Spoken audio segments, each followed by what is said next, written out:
welcome to the Pulse of Africa community. I hope you're doing great today. If you're joining us for the first time, don't hesitate to like, share, and subscribe to stay informed and connected to Africa's most important news reports. Your engagements will help this video to reach more people. Thank you very much. Now, from my own view, what I have observed, two basic things, or three basic things. One, issue of land. Imagine the Chief of Defense Staff starting a speech while addressing the Benue killings with "from my own view." Why can't they stop this Fulani man? If you see they support this current government, I swear you are a big fool. 200 people pine for Benue State, and it took the government 48 hours for presidency to talk. My people, my family members, they died in this house. How come no arrest has been made?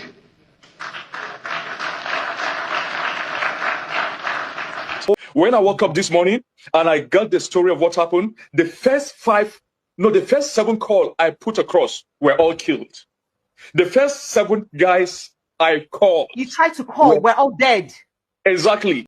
Tensions in Benue State reached a boiling point yesterday as furious youths took to the streets during President Bola Tinubu's condolence visit, tearing down flags of the ruling All Progressives Congress, APC, and accusing the federal government of failing to address relentless attacks by suspected Fulani herdsmen. The protests follow one of the deadliest waves of violence in the state, with over 200 lives lost in recent days. Benue State, long plagued by farmer-herder conflicts, witnessed a horrific escalation last week when armed assailants, suspected to be Fulani herdsmen, attacked Yelewata and Daudu communities in Guma Local Government Area. Over 200 people, including internally displaced persons sheltering at a Catholic mission hospital, were massacred in nighttime raids. The Cote d'Ivoire, His Royal Majesty Profafel James Ayate, dismissed official narratives of clashes, calling it a calculated, genocidal land-grabbing campaign. President Tinubu, initially silent, faced mounting criticism for his delayed reaction. His eventual visit on June 18 was met with outrage as protesters accused him of politicizing the tragedy. APC banners were being shredded by the angry youths chanting, "We no go gree." Governor Hyacinth Alia's memo instructing residents to give Tinubu a colorful welcome further inflamed tensions, with many calling it tone deaf. No flags! No flags! We don't collect that all! No flags!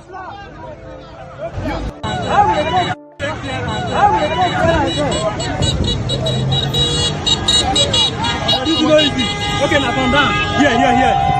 Sit down.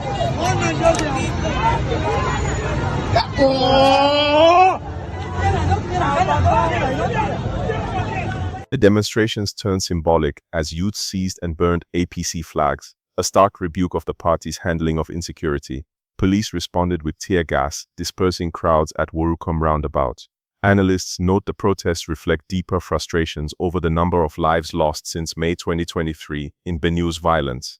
The killings drew global attention, with Pope Leo XIV decrying the terrible massacre and urging Nigerian leaders to act at home. Opposition figures like Peter Obi and Atiku Abubakar slammed the government's leadership failure, while the Christian Association of Nigeria demanded a total war on armed herdsmen. Now, from my own view, what I have observed, two basic things, or three basic things. One, issue of land, indigene, non-indigene, critical, which is political. That is supposed to be sorted out politically. Secondly, the issue of the movement of animals. I have told people over time that when they say farmer-herders clash means two things are moving. But if a farm is standing and an animal comes in, it's not a clash. It's somebody entering somebody's property. So we must find solutions to which means if the animals don't move, we don't have issues. Now again, because of that, we have issues of rustling of animals. Which means if we don't even rustle animals again that are moving, again, there won't be most of this problem happening. So those are the three critical aspects that we must be able to address clearly. And like I said, most of it is political solution that needs to come into it. Because it's not what the military can solve. What we can stop is to try and stop people from attacking each other. All right, so you see this speech from the Chief of Defense Staff, Christopher Musa, has just unlocked another fear in me. Imagine the Chief of Defense Staff starting a speech while addressing the Benue killings with "from my own view." He said, from my own view, this is a man that is privileged to a lot of information. He can get information left, right, and center. He's not talking based off on investigation. He's not even certain about the problem. This is the Chief of Defense Staff. Starting with from my own view.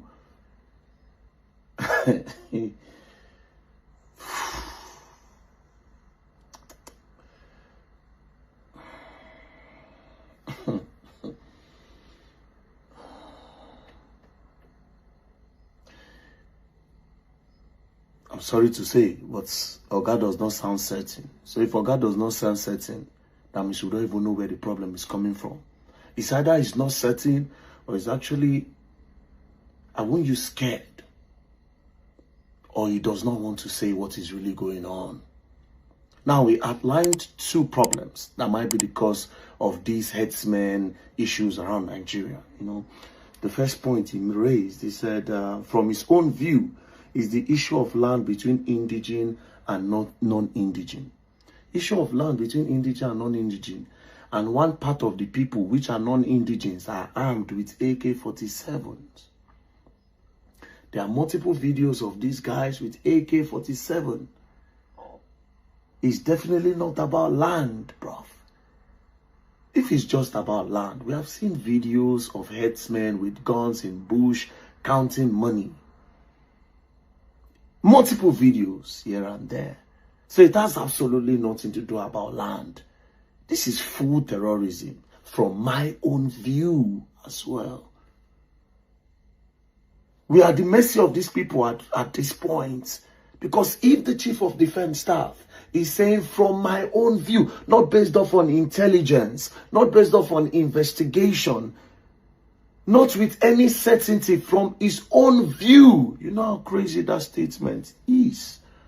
Experts attribute the violence to climate change-driven desertification, forcing herders southward, and competition over dwindling resources. Despite Tinubu's orders for decisive action by security forces, critics argue past measures like the 2018 Joint Task Force have failed. This tragedy underscores a grim reality. Benue's cycle of violence is fueled by systemic neglect and political opportunism. While Tinubu's visit and directives are steps forward, the youth's fury signals a loss of trust. The tearing of APC flags isn't just about party symbols, it's a cry for accountability. Nigeria's leadership must move beyond rhetoric and address the root causes: environmental stress, ethnic tensions, and a security apparatus in dire need of reform. Until then, protests like these may become the new normal. For now, Benue remains a tinderbox. We'll continue monitoring developments. Stay tuned for updates. Kindly subscribe to Pulse of Africa and turn on the notification bell to stay up to date with our reports. Like and share this video.